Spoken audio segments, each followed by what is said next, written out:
Aujourd'hui, il va falloir que l'expert comptable s'intéresse à la plateforme utilisée par son client pour pouvoir maîtriser les flux. Si toi aussi tu penses que l'expert comptable est un facteur clé de succès pour les entrepreneurs, alors tu es au bon endroit. Bienvenue dans l'Accounting Business Club, le podcast dédié à l'écosystème comptable au sens large. Dans chaque épisode, vous retrouverez des parcours inspirants d'experts comptables, d'entrepreneurs, d'éditeurs. Le tout, c'est qu'à chaque fois, vous puissiez retrouver des actions concrètes pour vos entreprises. Parce que c'est comme ça qu'on est chez Booster Digital. Je m'appelle Alexis Lama et j'ai fondé l'agence Booster Digital il y a 5 ans. Notre rôle, il est de vous permettre de développer vos entreprises sereinement. Avant de vous laisser pour écouter cet épisode, je vous invite, comme tout le monde, à mettre un 5 étoiles sur la plateforme de votre cœur si ça vous a plu et surtout partagez-le au plus grand nombre. Parce que plus on sera nombreux à faire évoluer nos entreprises, plus on sera heureux au quotidien. Je vous souhaite une très bonne écoute et je vous dis à très vite.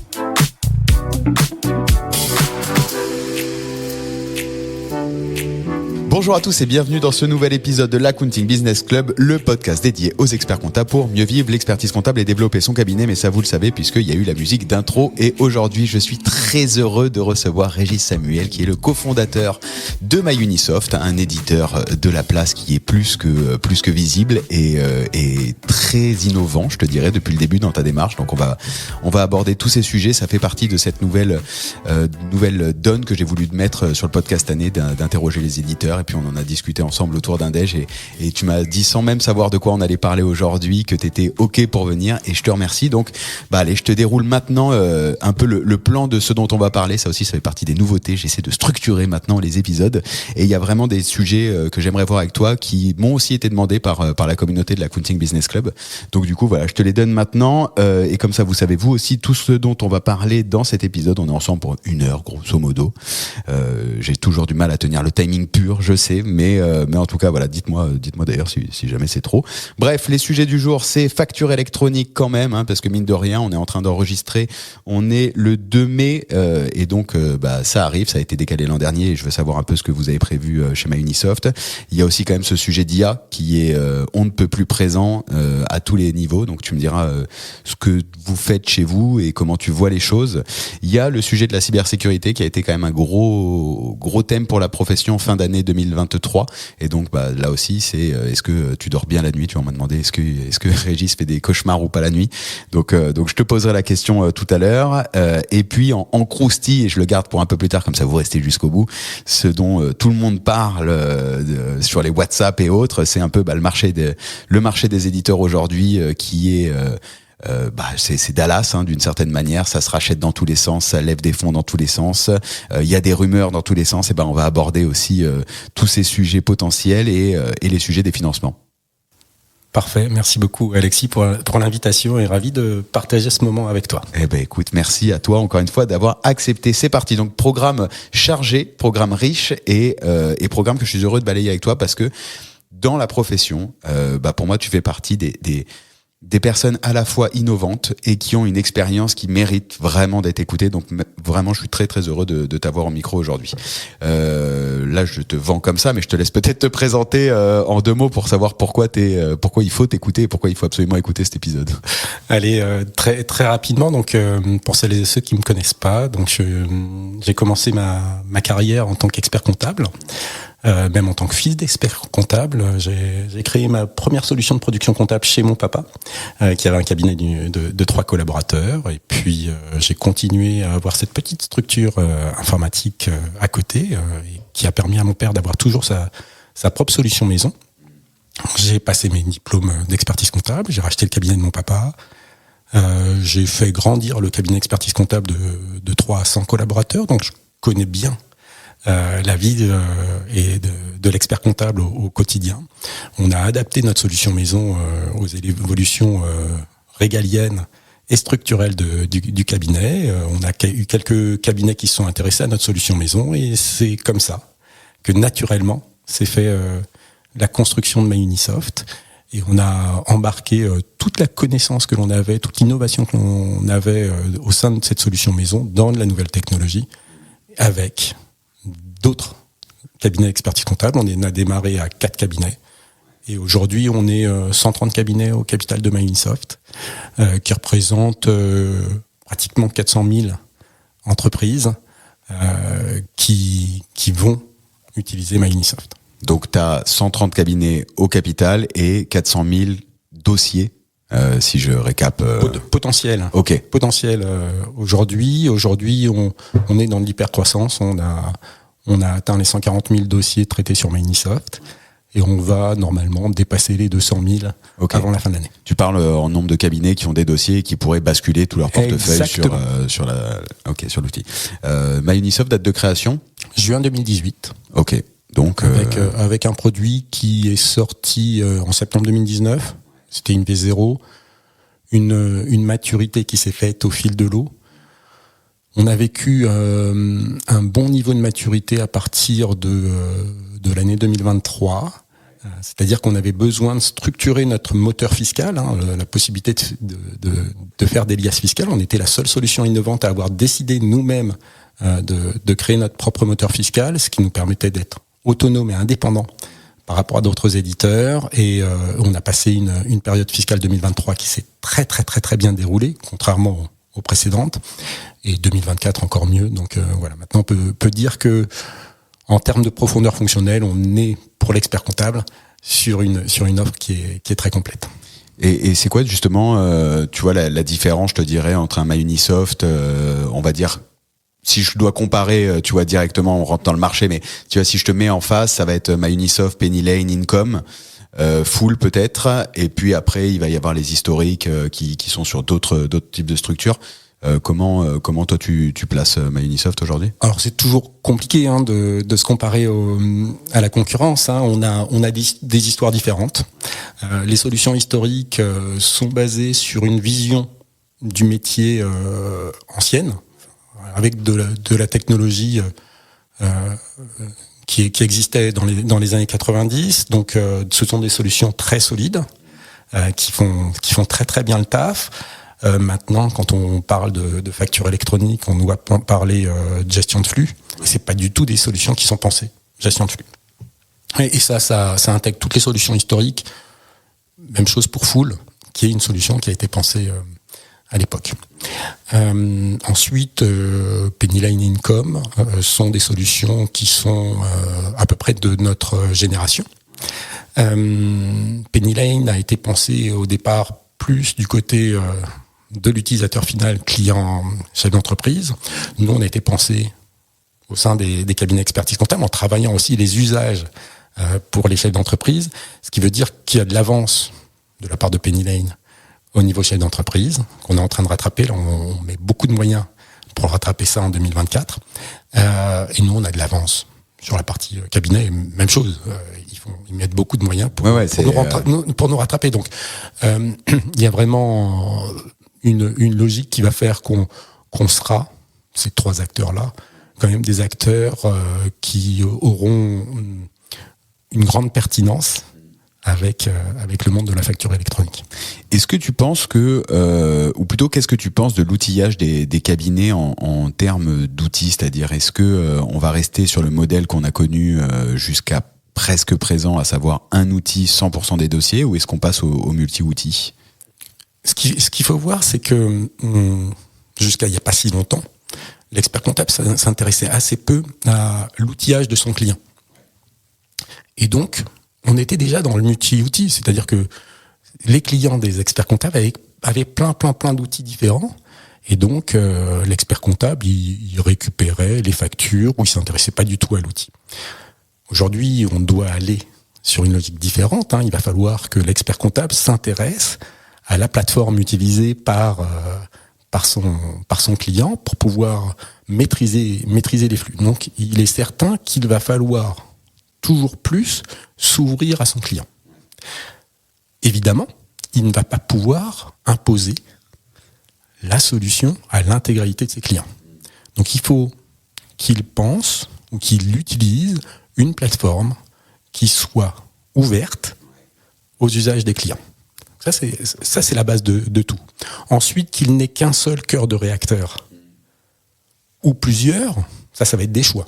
Si jamais il a plusieurs cœurs de réacteurs, donc plusieurs solutions de production comptable, ça peut être intéressant parce qu'il va pouvoir spécialiser des équipes en fonction de ces situations-là.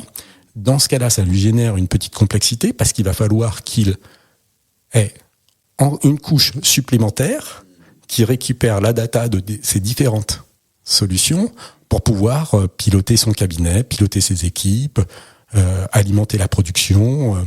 Donc pour moi, il n'y a pas de réponse indispensable. Ce qui est important, c'est déjà l'ouverture à ses clients, avoir une stratégie au niveau de la facture électronique. Ouais. Dans ce cas-là, ça peut passer. Parce que tu vois, moi, je pense que ce qui a changé, tu l'as dit, c'est qu'avant, le cabinet ne se préoccupait pas de l'outil. Ça nous amène sur la facture électronique. Je pense que compte tenu des budgets qui sont investis dans le fait d'être éligible à la facture électronique, PDP ou pas, un moment ou un autre, vu les personnes qui sont dans la course et les investissements financiers, les enjeux financiers qui sont derrière, il va y avoir des campagnes marketing qui vont être impressionnantes. Peut-être que je me trompe, mais quelque chose me dit que je me trompe pas trop, sur le fait d'aller parler directement au client final. À partir de ce moment-là, soit le cabinet il est force de proposition directement, voire même maintenant en amont pour dire voilà les différents outils, mais en fait passe outre le côté outil. Ce qui est important dans la digitalisation, c'est de te permettre de gagner en processus financier, en temps, en informations claires, etc. Soit s'il attend, il va se faire doubler et là ça va être l'éditeur qui va aller en direct. Et si l'éditeur va en direct, c'est là où je me dis il peut y avoir de plus en plus de cabinets qui vont devoir être outillés. Après, c'est des cultures, et t'as raison, ça va complexifier la vie du cabinet, mais ils vont plus avoir le choix s'ils veulent garder certains clients, quoi. Oui, tu as complètement décrit la situation. Hein. C'est soit on va vers une désintermédiation de la profession, c'est-à-dire avoir le lien direct du client final avec un éditeur, une plateforme, et l'expert comptable est un consommateur de cette plateforme qui elle-même est allé chercher le client final et donc qui peut débrancher l'expert comptable quand il le souhaite. Soit c'est l'expert comptable qui maîtrise le lien direct avec son client, donc la mise en place de cette plateforme, et que cette plateforme-là soit ouverte à d'autres solutions qui peuvent être sur le marché. Donc c'est vraiment c'est un sujet majeur, c'est comment je gère cette partie-là et comment je l'intègre dans ma production comptable. Donc ça c'est le point majeur de la stratégie du cabinet. C'est est-ce qu'il décide de garder une solution de production comptable à côté de la plateforme, ou bien est-ce qu'il propose une plateforme unique qui lui permette à la fois de produire la compta, mais de communiquer avec son client et d'équiper son client, et qu'il maîtrise l'équipement de son client par rapport à ça. Donc ça, c'est vraiment notre vision. Tu sais, hein, on est détenu par des cabinets d'expertise comptable. Notre baseline, c'est first by us. Pour nous, experts comptables et nos clients, et par nous, experts comptables. Ça ne veut pas dire que technologiquement, c'est des experts comptables qui ont pensé la solution. Hein. C'est bien sûr des grands spécialistes de la technologie, mais vraiment en termes d'expérience utilisateur et d'ADN. Notre ADN, c'est pas de désintermédier la profession d'expertise comptable. Notre ADN, c'est d'accompagner la profession d'expertise comptable vers ces nouveaux enjeux. Et donc, de voir comment ils peuvent équiper les clients finaux, et bien sûr en se connectant avec d'autres solutions. Alors ça sera encore plus natif avec la facture électronique, hein, parce qu'il y aura encore moins de sujets. C'est vraiment un élément majeur. C'est vraiment dans ce cadre-là que la solution a été pensée. Quoi. Donc si je rebondis sur la facture électronique, comment on fait ? Comme tu l'as dit, c'est des gros moyens à mettre en œuvre pour être PDP. Vous êtes PDP, vous êtes pas dans le dossier aujourd'hui ou pas ? Nous, notre sujet, c'est de proposer une offre native de plateforme à nos clients experts comptables et que eux puissent équiper leurs clients. Donc on intègre tous les usages nativement, on intègre tous les usages de PDP dans MyUnisoft. Ça veut dire que le client final, chef d'entreprise, aura une plateforme unique aux couleurs du cabinet expertise comptable, comme on est en marque blanche, sur lequel il va pouvoir être notifié quand il va avoir des factures fournisseurs qui vont arriver, il va pouvoir valider ses factures, il va pouvoir payer ses factures, il va pouvoir émettre des factures qui vont partir aussi sur les plateformes. Donc tous les usages de PDP vont être pilotés par le chef d'entreprise, L'expert comptable va avoir un dashboard de pilotage pour voir s'il y a des clients qui sont à la bourre sur la gestion de ces validations, ces statuts de facture. Et en même temps, tous ces éléments-là vont alimenter la comptabilité. Donc tu vois, gestion de flux, intégration de tous ces éléments. Et bien sûr, le client, il a ces éléments de pilotage de sa gestion d'entreprise. Il a une seule plateforme, une plateforme unique qui lui est proposée par son expert comptable. Nous, ce que l'on fait, on a les usages et ensuite on intègre un moteur de PDP. On a signé depuis maintenant 1 an et demi un partenariat fort avec ECMA pour dire qu'on s'engageait à utiliser nativement le moteur d'ECMA, Je Facture. Maintenant, on n'est jamais à imposer ces solutions-là aux experts comptables. S'ils choisissent un autre moteur, et bien dans ce cas-là, on se connectera avec ce moteur. Donc si je résume, je vais prendre l'exemple des tuyaux parce que je pense que la facture électronique c'est assez ça dans les tuyaux. En gros, sur MyUnisoft, tu vas te proposer l'équivalent d'un masque qui te permet de voir passer ce qui passe dans les tuyaux à l'instant T, avec évidemment tout ce qui va être donné, etc. Mais tu produis pas le tuyau, tu construis pas le tuyau, tu rentres pas dans cette course-là. Tu dis, nous on est partenaire d'ECMA qui est partenaire de la profession, puisque pour le coup ça dépend totalement de la profession. Et j'ai reçu Benjamin à ce micro dans un formidable épisode que je vous recommande d'aller écouter.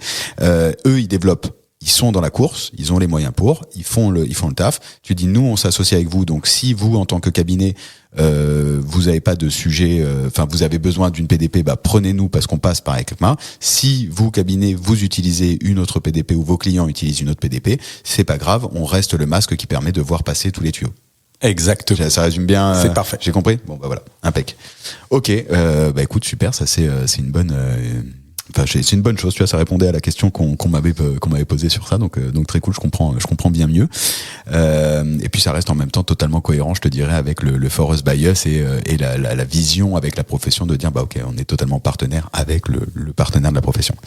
Deuxième sujet, je sors la carte IA, c'était un sujet aussi dont j'avais discuté avec Benjamin, donc est-ce que ça recoupe ou pas avec ECMA? C'est quoi l'IA aujourd'hui chez MyUnisoft? Alors, nous, il y a différents sujets d'IA.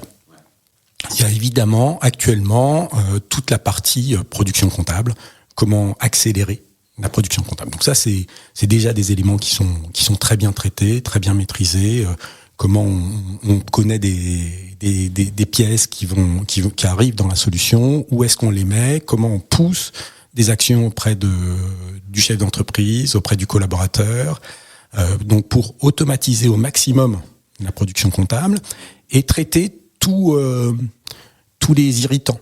Les irritants, c'est le fameux compte d'attente. Donc, typiquement, une ligne qui arrive sur un compte d'attente, on l'analyse, on essaye de voir si on peut la rapprocher à quelque chose. Et si on ne trouve pas, on pose la question directement au chef d'entreprise d'une manière simple et compréhensible. Donc voilà, tous les points en suspens. Tous les irritants sont déjà traités par notre IA. Donc ça c'est un point. C'est un modèle développé interne ou tu viens te brancher sur quelque chose qui existe? Alors on a des éléments nous qu'on a développés en interne, mais ensuite on utilise des technologies déjà existantes pour pouvoir les brancher. Donc ça c'est la première partie.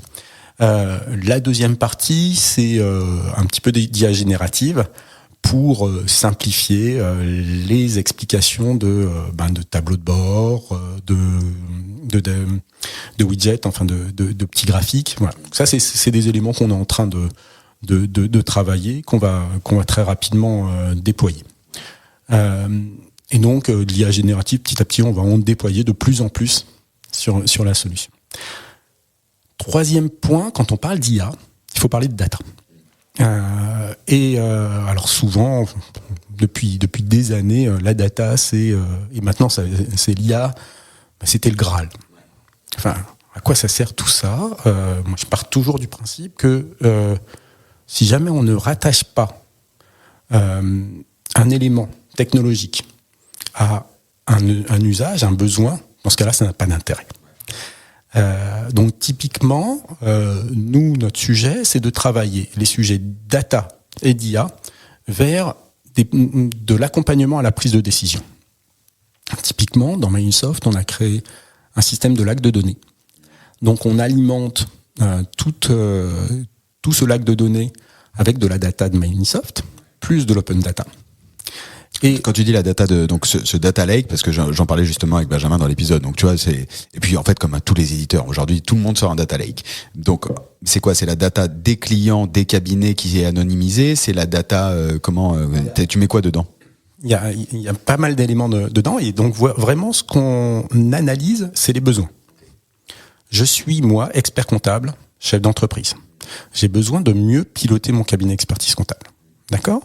Donc ce qu'on propose comme premiers usages, c'est l'accompagnement, l'expert comptable, sur toutes les données qui vont lui permettre de mieux piloter son cabinet expertise comptable et de prendre des décisions en fonction de ces éléments. Quel est le niveau d'automatisation, de productivité de mon cabinet, de mes équipes, de tels collaborateurs? Donc là, directement, j'ai des éléments qui me permettent de mieux piloter mon cabinet. Deuxième étape, la qualité de la donnée. Est-ce que la qualité de mes dossiers est bonne? Donc, est-ce que j'ai du compte d'attente? Combien de lignes de compte d'attente sur mon cabinet, sur des équipes, sur tel collaborateur? Des fournisseurs débiteurs, voilà. Toutes les données, toutes les opérations en attente, de la pré-compta, comme on fait à la fois de la pré-compta et de la compta. Quelles sont les lignes de pré-compta non encore basculées en compta? Parce que ça me génère de la déperdition de qualité. Donc, comment on peut faire tout ça? Donc ça, c'est vraiment entre la data plus de l'IA, de l'accompagnement de l'expert comptable sur le pilotage de son cabinet. Donc ça, c'est la première partie. Deuxième partie, il y a le pilotage et l'accompagnement du chef d'entreprise.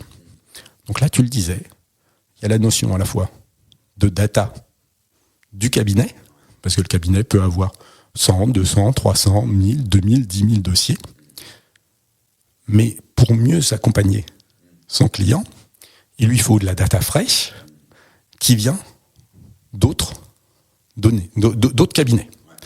Donc notre projet, c'est d'avoir un lac de données anonymisé, mutualisé, où tous les experts comptables qui participent à ce projet partagent la data de l'intégralité de leurs clients.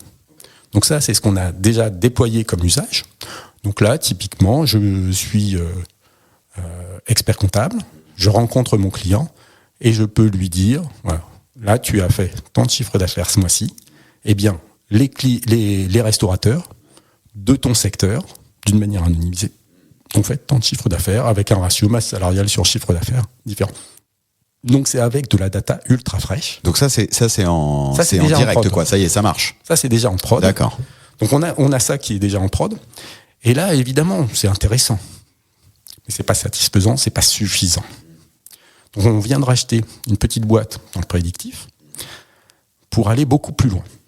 Donc nous notre sujet c'est de permettre à l'expert comptable qui a l'habitude de présenter son bilan avec des solutions qui sont très très bien faites de présentation de bilan, d'avoir les mêmes usages de présentation du passé, mais en lui permettant ensuite de se projeter. Donc avec un système d'hypothèses, donc il rencontre son client, il prend un certain nombre d'hypothèses, et donc avec de l'IA, on construit un prédictif pour lui présenter l'avenir, pour travailler l'avenir avec son client, et ensuite pour travailler l'accompagnement. Donc ça nous permet d'accompagner l'expert comptable sur le métier de demain, qui va non plus être un sujet de ne regarder que le rétroviseur une fois par an, mais c'est de travailler des missions d'accompagnement du client avec des prévisionnels qui sont analysés, travaillés par de l'IA, et qu'on peut à chaque fois retravailler, repenser régulièrement. Donc ton outil prédictif, il vient se baser sur la donnée comptable ultra fraîche, puisque du coup tu as ces indicateurs là pour son client, et sur les données du data lake de tous les cabinets qui auront accepté de jouer le jeu, et plus de l'open data, j'imagine, qui vient chercher un peu de l'info qui est moins fraîche que ce que tu peux avoir sur ton data lake, mais qui vient enrichir avec encore plus de données. Voilà, exactement. Il y a des données qu'on peut pas avoir nous uniquement avec de la compta, donc on doit bien sûr l'alimenter par de l'open data. Ok, intéressant. Mais donc cette offre-là, elle va être lancée à la rentrée. D'accord. Sur septembre, quoi. Donc direction le congrès Marseille avec des annonces. Ok. Mais tu vois, donc là j'ai vraiment un truc qui me dit à quel moment, quel va être le data lake? Parce que si tout le monde fait son data lake, si les réseaux de cabinets font leur data lake, si tous les éditeurs font leur data lake, si ECMA fait son data lake, à un moment, c'est même plus un lac le truc, c'est que tout le monde va avoir donné plein de données pour dire la même chose au final. Ça fait tellement de frais pour enfin, je sais pas, c'est quoi l'avis sur ça? Alors, je suis complètement de ton avis là-dessus. Donc moi, je suis ouvert. Enfin, tu le connais, hein. Ouais. Tu me connais. Je suis toujours dans l'ouverture. Donc on est dans l'échange avec d'autres acteurs pour voir comment aller encore plus loin dans la pertinence de la donnée et donc dans les usages sur ce qu'on va pouvoir faire par rapport à tout ça. Là, pour l'instant, ce qui est important, c'est l'intelligence collective, hein, parce que bien sûr, il y a la force de la data. Mais il y a aussi quels sont tous les usages qu'on va pouvoir en sortir et comment on permet aux experts comptables d'exploiter cette data, de la maîtriser, de pas la laisser à d'autres acteurs qui pourraient la capter, voire revendre ces usages-là aux experts comptables. Donc il y a vraiment un sujet quand même de maîtrise de cette data. Ouais, ok. Dans l'histoire, tu vois, que tu disais au début, tu as commencé, je te dirais très jeune, mais directement avec une touche tech dans le cabinet de ton père.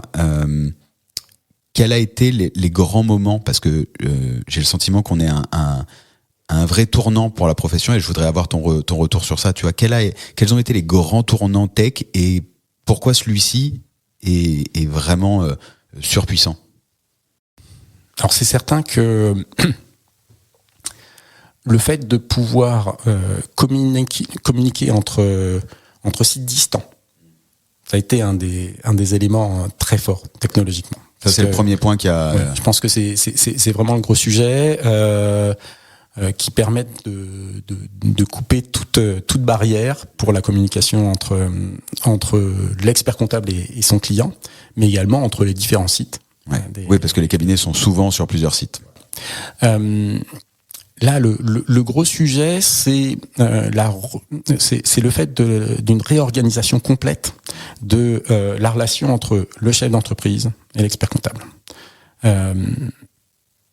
L'expert comptable, moi j'étais fils d'expert comptable, donc je voyais les clients venir vers le 15 du mois pour déposer leur boîte à chaussures et les collaborateurs du cabinet traiter dossier par dossier et restituer à l'administration fiscale leur déclaration de TVA. Aujourd'hui, l'organisation par stock est encore l'organisation la plus déployée dans les cabinets expertise comptable. C'est-à-dire qu'on a encore les collaborateurs qui traitent dossier par dossier, déclaration de TVA par déclaration de TVA, les dossiers tous les mois. Avec la facture électronique, il est certain que cette organisation ne sera plus viable. Donc on va être plutôt dans du traitement au quotidien.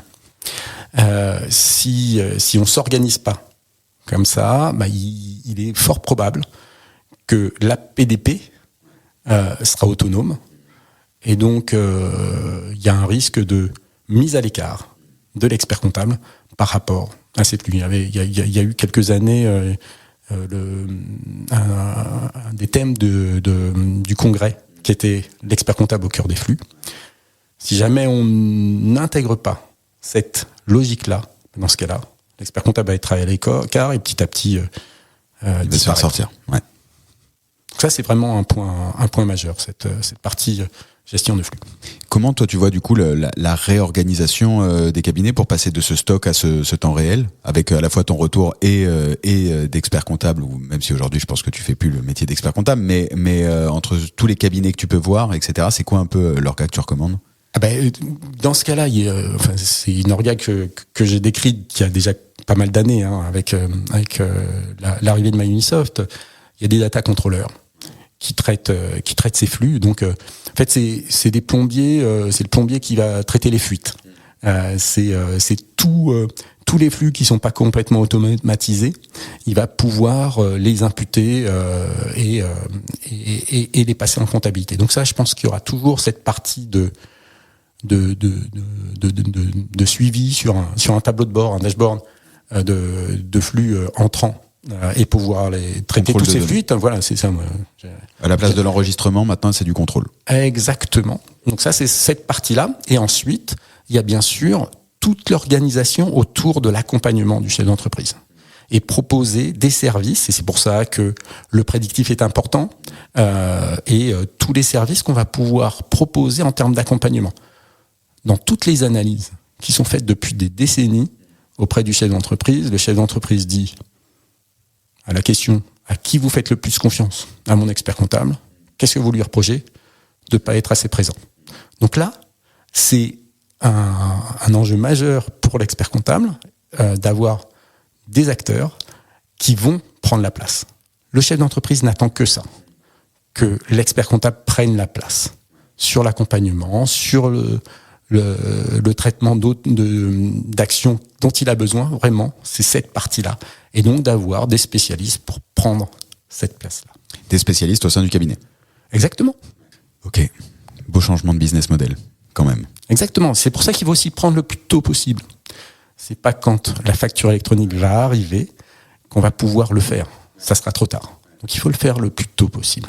Faut le faire maintenant, quoi. Parce que c'est un mix entre, si je recoupe, c'est un mix entre facture électronique, obligation légale et IA, enfin changement technologique. Allez, j'arrête avec l'IA parce que sinon je vais finir par monter une boîte où je vais mettre IA, data lake et tout ça dans un shaker avec blockchain et comme ça je pourrais faire une levée de fonds.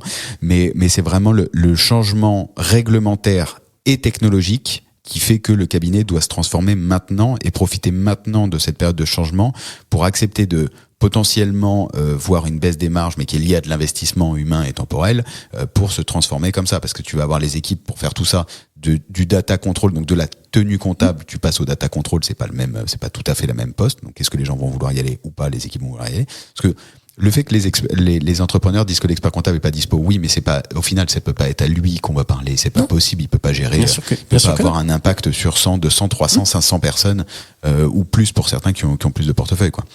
Mais le sujet, c'est pas l'expert comptable. Le sujet, c'est le cabinet. Le chef d'entreprise fait confiance au cabinet. Donc, il faut prendre cette place. Ouais, quand il n'y a pas trop de turnover.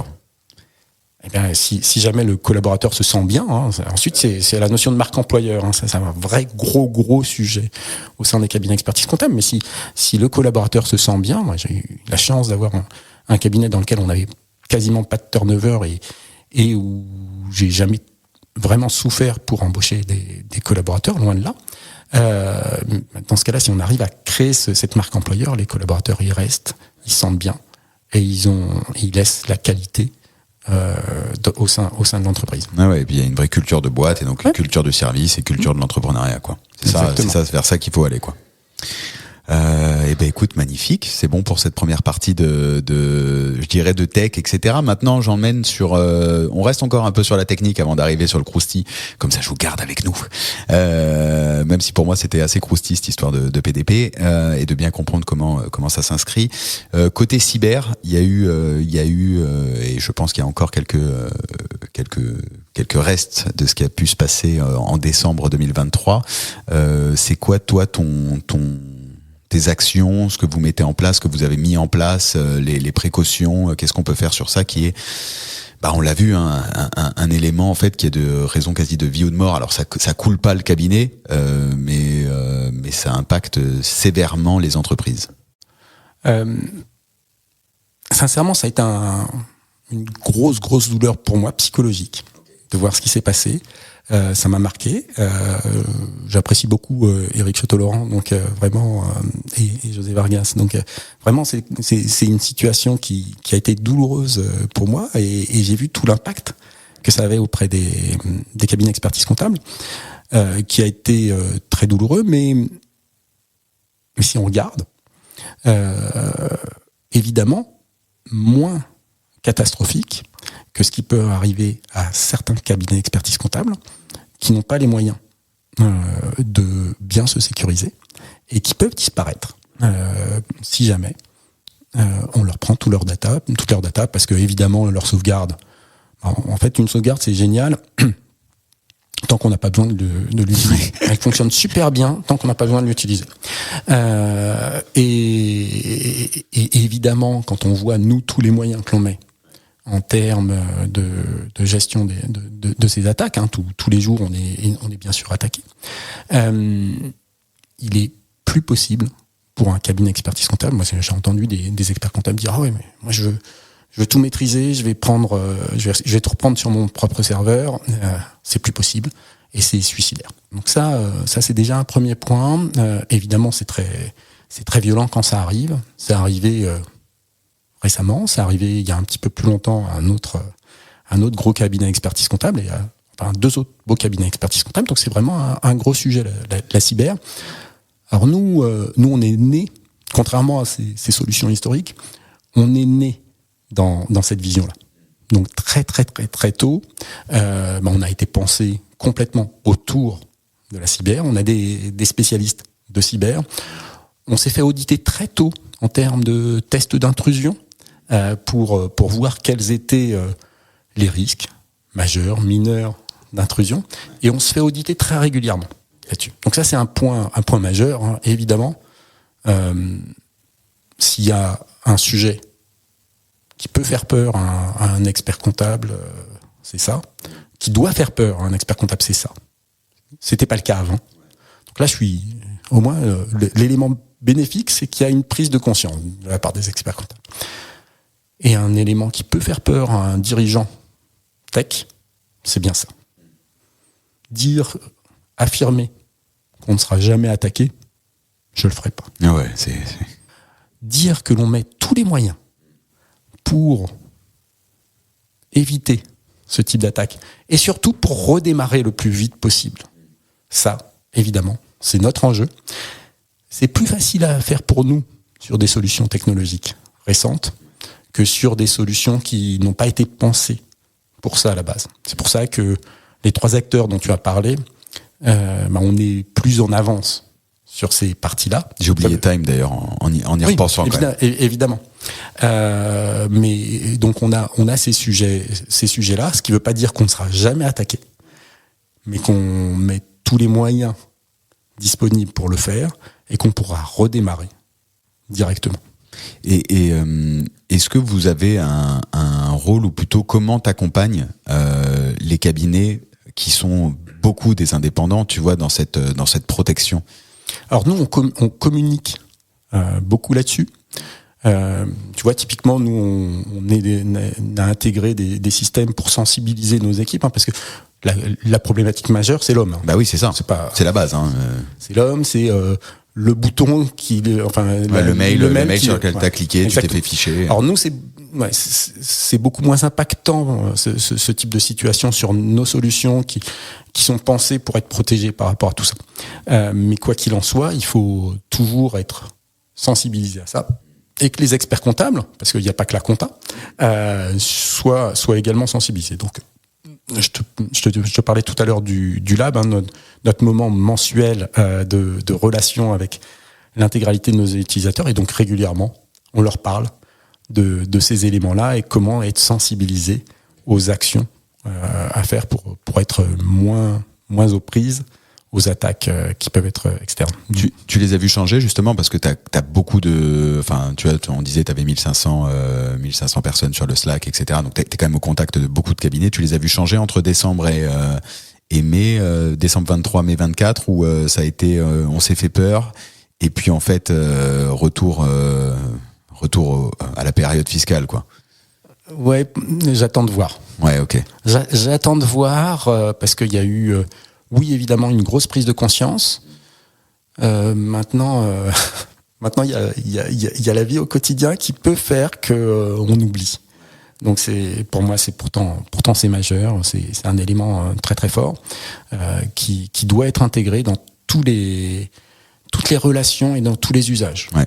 Je suis d'accord avec toi. Pour moi, c'est un sujet qui est au moins aussi stratégique que toute la partie IA, transfo. C'est indispensable. Évidemment. Et en plus, il y a des solutions qui sont très bien foutues pour ça. C'est mettre en place un système qui va régulièrement former nos collaborateurs, régulièrement envoyer de l'hameçonnage à nos collaborateurs pour voir s'ils sont à avoir, et donc rééduquer nos collaborateurs sur les bonnes pratiques. Donc c'est vraiment des sujets qui sont assez faciles à gérer. Il y a des outils, il y a des boîtes qui accompagnent les chefs d'entreprise là-dessus, et les experts comptables doivent être ultra sensibilisés. C'est un vrai sujet de communication, et c'est un vrai sujet d'humain, quoi. C'est la base de la base. J'avais fait un webinaire sur ça. C'est vraiment la base de l'origine de tous les problèmes, et ça peut être tellement impactant que vraiment gros sujet strat. Bon, ok. Donc voilà, Xavier, il a répondu à ta question. Il a quand même un peu mal dormi à ce moment-là. Écoute, on y vient. Nous y voilà, le marché est en pleine ébullition. J'ai l'impression de vivre Dallas dès que j'ouvre Compta Online sur les dernières acquisitions. On a Regat qui a été racheté, enfin du moins qui est rentré dans le giron, parce que j'ai pas les détails, sur de Conto, ce qui quand même à mon avis change pas mal la donne et envoie un message fort de la part de Conto sur l'entrée du marché de la gestion et de l'OS financier pour les dirigeants. Il y a Penny Lane qui est licorne. Comment ça se passe déjà, on va commencer par ça. Quelle est ta vision? Je vais commencer par ça. Tu vois, quelle est ta vision du marché en pleine ébullition? Tu disais que tu as racheté une boîte qui fait du prédictif juste avant. C'est quoi ta vision sur ce marché on ne peut plus chaud? Ça veut dire que le marché français intéresse, le marché de la comptabilité a de la valeur, et que les fonds, les acteurs externes se rendent compte que la situation en France, qui est assez extraordinaire, où les experts comptables maîtrisent une relation très forte avec les chefs d'entreprise en termes de relations quotidiennes et de relations de confiance très très fortes, elle est bien comprise par les acteurs externes, et donc les experts comptables ont un enjeu majeur à conserver cette relation, parce qu'elle a de la valeur. Elle a de la valeur pour eux. Ils gèrent près de 95% des entreprises. Donc il y a de la valeur, et donc c'est un marché qui intéresse et qui est très florissant. Donc ça c'est un point très très important. Et évidemment, on est dans une situation où, comme je te le disais, les acteurs vont changer, parce que les acteurs historiques auront un petit peu de mal à s'adapter aux évolutions régaliennes et donc technologiques. Donc le marché externe en a conscience, et donc ça va évoluer, ça va accélérer. Moi je le vois, nous on est en une hypercroissance. Il n'y a pas un mois où on n'a pas plus de 5000 nouveaux dossiers dans le mois, donc on n'est pas les seuls. Donc il y a vraiment ce sujet-là qui fait que notre marché intéresse. Voilà. Alors moi, je redécoupe ce marché en deux, tu vois, parce que dans ce que tu dis, ça me soulève que tu as raison, le marché des experts comptables intéresse, d'où la financiarisation des cabinets. Il y a de plus en plus de personnes qui m'appellent, qui ont des fonds et qui disent c'est quoi, comment ça marche, qu'est-ce qu'on peut y faire, parce qu'à la fois ça reste un métier dans lequel il y a un EBE qui est quand même encore aujourd'hui intéressant, et surtout quand tu as en portefeuille 1000, 2000, 3000 ou même je te dirais 200 clients, il y a moyen d'aller chercher du cross-sell sur des missions à forte valeur ajoutée, puisque tu nous l'as expliqué juste avant.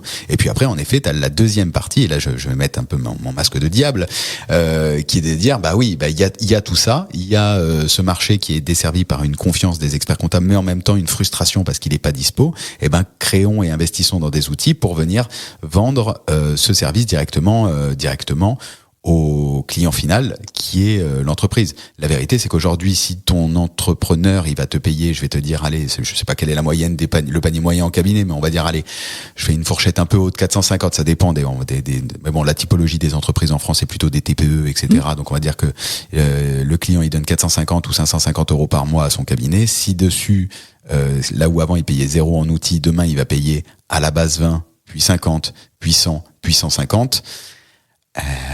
La ligne budgétaire, fonction, finance, gestion administrative, elle n'est pas non plus exponentielle chez les entreprises. Donc tu vois, il y a ça à mon avis qui arrive sur cette excitation et ces levées de fonds et ces valorisations qui sont assez chaudes aujourd'hui, quoi. En résumé, qui capte la marge. Donc c'est ce qu'on disait tout à l'heure, qui capte la relation avec le client final et qui capte la marge. Ouais, exactement. C'est ce qu'on disait tout à l'heure. Donc nous, notre sujet, ça a toujours été, comme tu le sais, on a été ce sont les cabinets d'expertise comptable qui ont financé notre montée en puissance, on a eu environ un petit peu plus de 130 cabinets et on a levé environ 20 millions d'euros. Ok. Ce qui nous permet avec les cabinets. Avec full cabinet quoi. Full cabinet. Ok. Avec une atteinte break-even maintenant. Donc depuis novembre, on est en quasi break-even et donc là maintenant on arrête de cramer du cash. Donc on n'aurait nativement plus besoin de lever d'argent si on voulait être sur un rythme tranquille. Un paquebot qui tourne quoi. Voilà. Mais bon, compte tenu des coûts d'informatique, les coûts d'innovation, à mon avis, ça me semble compliqué aujourd'hui. Oui, et puis ouais, j'ai beau avoir 56 ans, je suis pas encore pépère. Tant pis. Donc voilà la situation dans laquelle on est. C'est vraiment voir qui va conserver la marge. Donc nous, notre sujet a toujours été de dire les experts comptables ont le lien et doivent garder le lien avec le client final et doivent capter une grosse partie de la marge. Ça, c'est vraiment un point important, c'est de ne pas laisser un éditeur capter 80% de la marge, 70% de la marge. Ça peut être quand même très, très problématique parce que sinon, évidemment, ça va rogner sur la marge de l'expert comptable. Il y a beaucoup de cabinets, des cabinets importants, pour lesquels la ligne ARR digitale devient une des lignes très, très, très importantes. Donc ça, c'est vraiment dans notre modèle économique. Donc là, tu veux dire les cabinets qui vont vendre la solution digitale directement, eux, aux clients, l'ARR, donc l'annuel recurring revenue, ça leur représente une source de revenus importante là où ça n'existait pas avant. Exactement. Ok, ils ont rajouté le modèle SaaS à leur modèle cabinet tradit. Voilà. Et donc ça va être un sujet à travailler, c'est comment je remplace ma ligne tenue qui représentait il n'y a pas si longtemps 90% de mes revenus, comment je remplace cette ligne-là et je vais la dispatcher avec du digital, avec d'autres sources de revenus. Donc ça, c'est un point important et nous, c'est vraiment notre logique et on restera sur cette logique-là. Et donc, évidemment, comme tu le dis, il y a des coûts qui sont inhérents et on a besoin de continuer à progresser. On va certainement continuer malgré notre atteinte de la rentabilité qui est un élément majeur. Il y a beaucoup de structures qui peuvent avoir des valorisations qui peuvent se faire plaisir, mais qui sont liées à une course à la levée de fonds. Ça, c'est un vrai sujet. Je pense que on le voit, il y a beaucoup d'entreprises qui ont disparu alors qu'elles avaient été valorisées énormément, mais qui n'ont fait que courir après des levées de fonds, et donc qui se sont mis dans des situations de pression anormales et qui ont oublié le marché. Donc nous, c'est vraiment pas notre sujet, c'était déjà d'atteindre notre point d'équilibre, et maintenant qu'on a atteint notre point d'équilibre, on va pouvoir lever de l'argent pour accélérer notre déploiement. Nos sujets, ça va être de continuer à acquérir des structures qui vont nous permettre d'aller plus loin dans la profondeur fonctionnelle à destination des experts comptables, mais surtout des chefs d'entreprise. Aujourd'hui, nous, on est la seule solution innovante à maîtriser l'intégralité des besoins de l'expert comptable. On permet à l'expert comptable de gérer son cabinet, je te l'ai dit, avec déjà nos solutions de data, mais bien sûr avec une solution qui permet de gestion interne, donc qui permet de gérer la relation avec les clients, de gérer les plans de charge des collaborateurs, jusqu'à la solution mise à disposition des chefs d'entreprise. Maintenant, on va encore travailler sur des verticales métiers, donc on va aller de plus en plus loin sur l'accompagnement des experts comptables et sur l'équipement des experts comptables et de leurs clients. Voilà, c'est vraiment notre sujet d'accélération, et donc on va certainement lever de l'argent dans ce sens-là. Du coup, tant qu'on est sur l'argent, je vais te dire comment tu fais avec donc 20 millions de levées et beaucoup d'énergie pour faire face à des Visma, pour faire face à des Penny Lane, pour faire face à Conto, parce que Conto va rentrer dans la boucle. C'est quoi comment tu peux faire quoi? Alors Conto, pour moi, c'est plus un partenaire qu'un concurrent. Conto régate. Oui, c'est de l'après-compta. Donc voilà, c'est vraiment plus un partenaire. Nous on est connecté avec du Conto depuis des années. Tout le monde est connecté avec du Conto, mais le Conto régate en pré-compta, en outil dans la gestion relation client. Ça reste un outil qui se branchera à MyUnisoft et à voir. Okay. Exactement. Vraiment les usages, pour arriver à des usages pertinents au sein du cabinet expertise comptable, il faut dépenser beaucoup d'énergie, d'autant plus que maintenant, on le voit, la maîtrise du moteur fiscal devient majeure, parce qu'on l'a vu récemment avec le rachat par Vismad du moteur fiscal qui a été utilisé par les autres solutions innovantes. Ça fait qu'ils ne sont plus, qu'ils n'ont plus de moteur fiscal à utiliser, donc il va falloir qu'ils retrouvent une solution alternative. Donc on voit que toutes ces étapes-là pour équiper un cabinet expertise comptable sont tellement complexes qu'il va y avoir... Tu les vois pas Non. Ok. Bon, à suivre quand même, parce que je pense qu'ils vont parler très fortement à l'utilisateur final. Oui, bien sûr.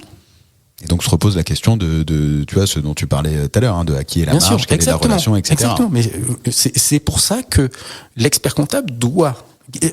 Qui a le plus de proximité aujourd'hui avec le client final? C'est l'expert comptable. Oui, c'est l'expert comptable s'il gère la relation humaine, s'il gère la relation client. Exactement. Donc c'est pour ça qu'il faut qu'il travaille l'équipement de ses clients et qu'il soit ouvert à des solutions, mais qu'il maîtrise l'alimentation de cette plateforme. Donc il faut que ce soit lui qui maîtrise cette plateforme. Dès lors qu'il maîtrisera cette plateforme, les autres solutions ne seront que des éléments d'usage du client qui viendront se connecter avec cette plateforme. Ça, c'est vraiment un élément très très très fort. Bon, du coup, on revient. Alors, comment tu peux faire face à toutes ces tonnes de millions et encore, je pense que ça peut continuer. Bien sûr. Pour faire face. Alors, déjà nativement, nous, on venait pas de monde de l'édition logicielle, on venait du métier. Tu regarderas dans beaucoup d'usages, les solutions qui ont marché, c'est ceux qui viennent du métier et non pas du monde de la start-up. Aujourd'hui, on a un produit qui a déjà une profondeur fonctionnelle suffisante pour permettre de produire tous les jours 140 000 dossiers, autant de liasses fiscales, autant de déclarations de TVA. Donc le produit, il est déjà bien avancé, il permet de faire aussi bien que les solutions historiques, mais beaucoup mieux avec toutes les notions de gestion de flux. Maintenant, c'est comment on va progresser demain, comment on va aller plus loin encore demain. Donc évidemment, on va avoir besoin de moyens, c'est ce que je te disais, pour pouvoir accélérer. Mais ce qui est bien, c'est qu'on a de l'avance sur les autres en matière de socle, en matière de fondation. Nos fondations sont très très très très solides, et donc il va falloir qu'on progresse et qu'on continue à avancer par rapport à tout ça. C'est combien la levée en cours? On peut pour l'instant, c'est pas encore un sujet. Mais du coup, j'arrive sur la rumeur. La rumeur, ça parle. On dit qu'il y aurait eu des échanges avec Penny Lane. Qu'est-ce qu'il en a été? Qu'est-ce qu'il en est? Pourquoi ça n'a pas abouti? Est-ce que cette rumeur est vraie? Toutes ces questions, je te les laisse comme ça poser. Allez, Arthur, c'est un garçon que j'apprécie beaucoup. On s'est vu, on se voit. Voilà, j'ai dû déjeuner avec lui il y a 1 ou 2 mois. C'est quelqu'un que j'apprécie énormément. On a pu échanger. Maintenant, mon sujet n'a jamais été de me vendre. Je pense que vendre MyUnisoft serait un éditeur serait vraiment pas une solution qui serait intelligente pour la profession. Pourquoi ? Parce que notre sujet, c'est de travailler sur cette baseline for us and by us. Pas de travailler sur la désintermédiation. Comme je l'ai dit, c'est de garder une marge importante pour l'expert comptable. Penny Lane nous apporte énormément. Penny Lane permet aux experts comptables de prendre conscience de la valeur qu'ils ont auprès de leur chef d'entreprise. Très bien. Maintenant, je pense qu'il y a une notion d'équilibre.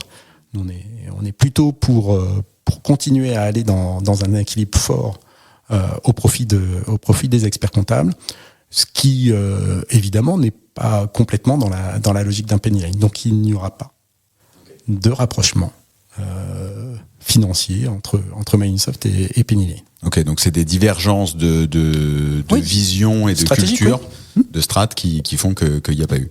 Exactement. Est-ce qu'il y a des rumeurs avec d'autres éditeurs ? Non. Toujours pas. Alors d'autres éditeurs, nous on va continuer à racheter d'autres. Ouais, mais qui sont des briques. Exactement. Un peu comme Visma qui rachète Chaintrust. Par exemple. Dans l'esprit. Exactement. Donc on continue à analyser comment accélérer une profondeur fonctionnelle adaptée aux experts comptables et à leurs clients, et comment proposer une offre de valeur complète à tout le monde. Et tu vois, si ça se fait pas avec Penny Lane ou avec autre éditeur, aujourd'hui ton modèle il est sur un financement 100% expert comptable, je vais dire. Mais ça a quand même ses limites quand tu vois les personnes que tu as en face. Les personnes que tu as en face sont financées par des professionnels du financement aux poches profondes. Comment tu peux justement continuer de rester dans cette course en restant sur ce mode de financement ? Ça ne sera pas le cas.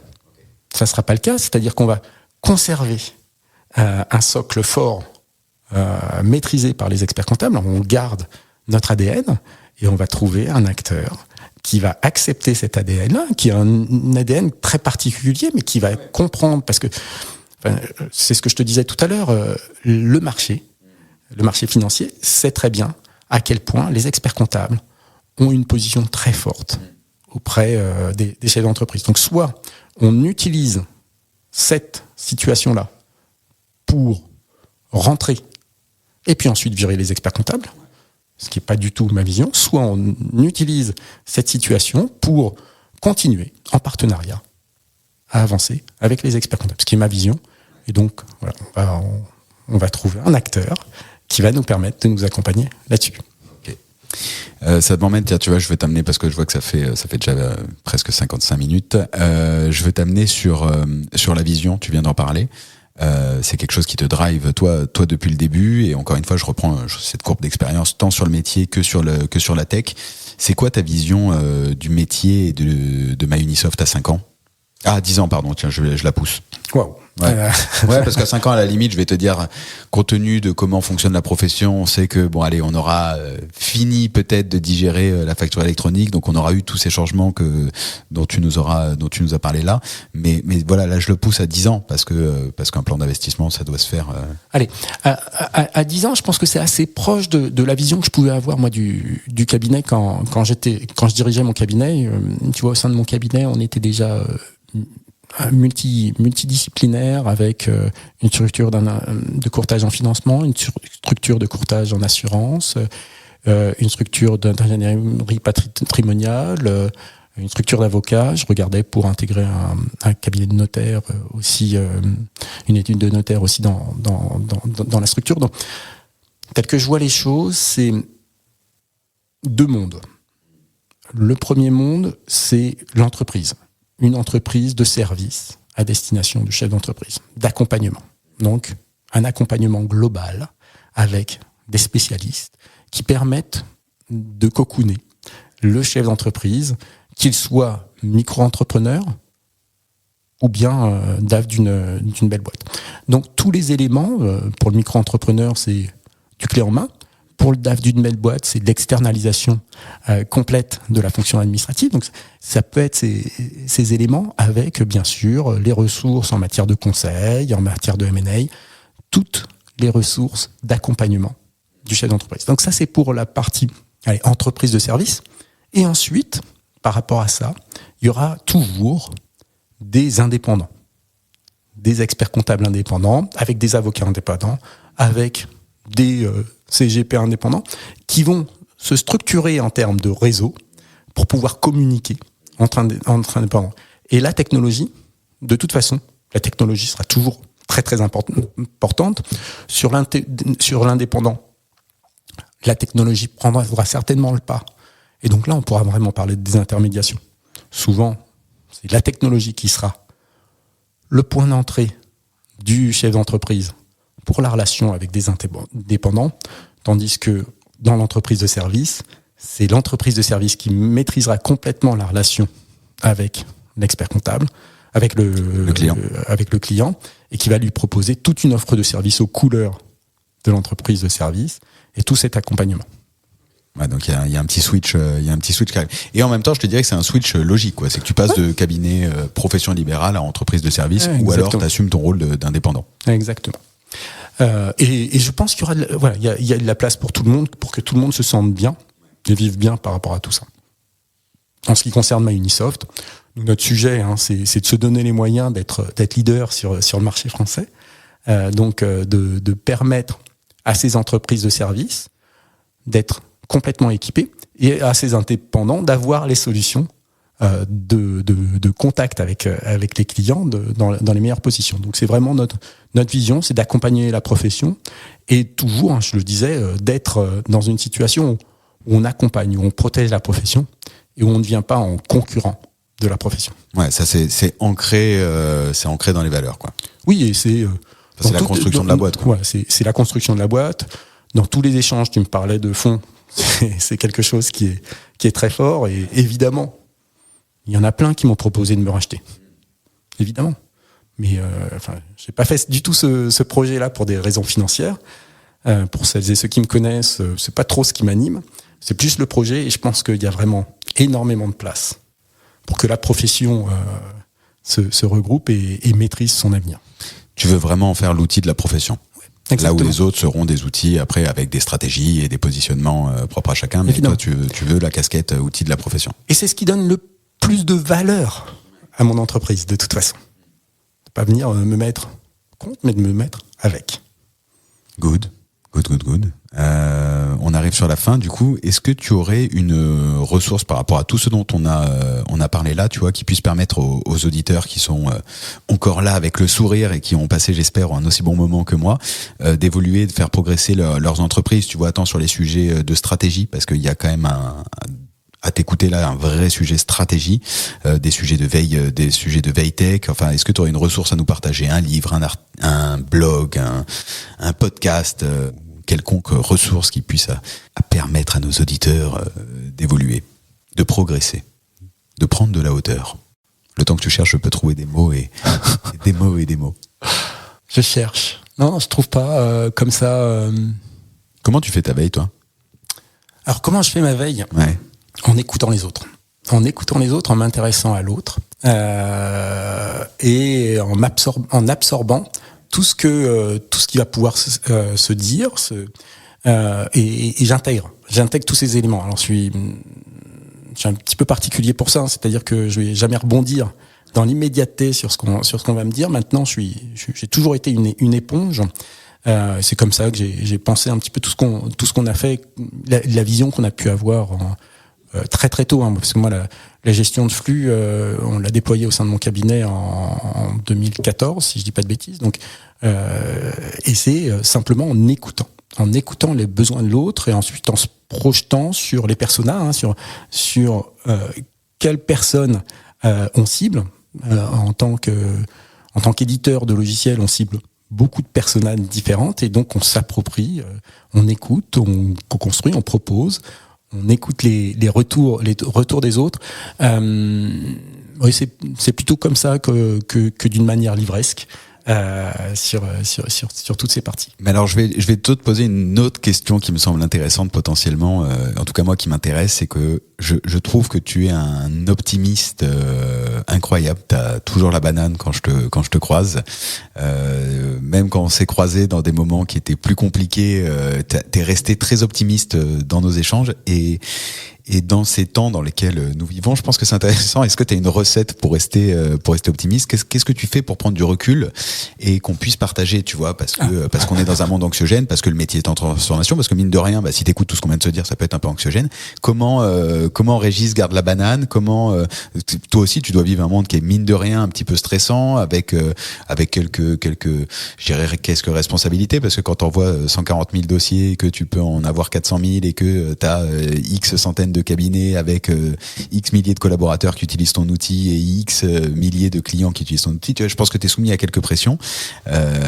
C'est quoi ton tips, je dirais, de bonheur ? Allez, j'ai eu une expérience qui m'a beaucoup marqué gamin. J'étais quelqu'un de facilement stressé. J'ai eu la chance de partir en kibbutz. Un kibbutz, c'est des villages communautaires qui ont construit la frontière d'Israël. On l'a vu récemment sur un kibbutz où il y a eu un massacre récemment. Et le kibbutz dans lequel je suis parti, donc j'avais 18 ans, juste après le bac, ça formait la frontière du Liban. Donc dans ce kibbutz, il y avait plein de petits drapeaux qui montraient tous les villageois qui s'étaient fait tuer par des terroristes qui étaient rentrés dans le village. On recevait régulièrement des tirs de roquettes qui venaient du Liban. Et ça m'a permis d'avoir une prise de conscience de la vie et de l'expérience extraordinaire que l'on vit tous les jours. Le fait de pouvoir se lever, le fait de pouvoir respirer, le fait de pouvoir échanger avec quelqu'un d'autre, mais que ce moment-là pouvait s'arrêter à n'importe quel moment. Et dès lors qu'on prend conscience de ça, je peux te dire que ça m'a permis d'avoir un recul sur tout. Et donc ça peut être perturbant, parce que évidemment, alors tu me parlais de toutes ces situations soi-disant stressantes. Ah ouais, mis en parallèle, c'est pas... Par rapport à tout ça, le principal, c'est que nos proches vivent, c'est qu'on continue à respirer, et malgré tout ça, quoi qu'il en soit, il faut accepter la fin. Dès lors qu'on a intégré tout ça, je pense que la vie est un cadeau extraordinaire. Moi, j'ai également la chance de faire pas mal d'humanitaire, donc j'interviens beaucoup en Afrique. Et moi, ce qui m'impressionne, c'est que j'ai eu la chance de pouvoir aller dans des villages où ils ont rien. Où il y a une précarité quotidienne, où à certains moments, ils peuvent ne plus rien avoir à manger. Pour l'accès à l'eau, c'est quelque chose de compliqué également. Et bien, malgré tout ça, quand on va dans ces villages, ils ont tous la banane. Et ça nous permet également de continuer à voir qu'est-ce qui est le plus important que justement d'avoir des relations sociales, de se sentir bien. Et ensuite, on peut vivre, on peut intégrer tous ces éléments et continuer à progresser ensemble et partager ensemble. Ça fait du bien. Ça fait du bien. Non, c'est vrai, ça fait prendre conscience. Tu vois, je vais repenser.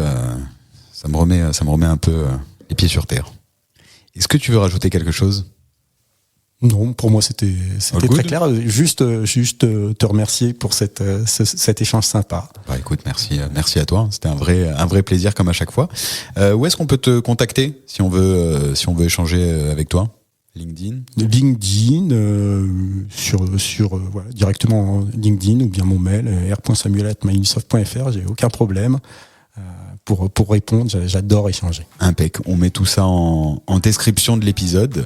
Et écoutez, si vous êtes encore avec nous, c'est que l'épisode vous a plu et que, comme je vous l'ai dit tout à l'heure, que vous avez pris au moins autant de plaisir que moi, si ce n'est plus, que vous pourrez faire bouger vos cabinets, que vous pourrez garder cette petite note de fin d'optimisme pour rester toujours aussi souriant dans tous les moments qu'on traverse tous et embrasser tous ces changements de la profession. L'épisode vous a plu, vous connaissez la musique, vous prenez votre téléphone, allez hop, on y va, on prend le téléphone à la main, on y met 5 étoiles sur la plateforme de votre cœur et surtout on partage l'épisode au plus grand nombre. Je vous dis à très vite pour un nouvel épisode. Merci beaucoup Régis et à bientôt tout le monde. Ciao ciao. Merci beaucoup Alexis.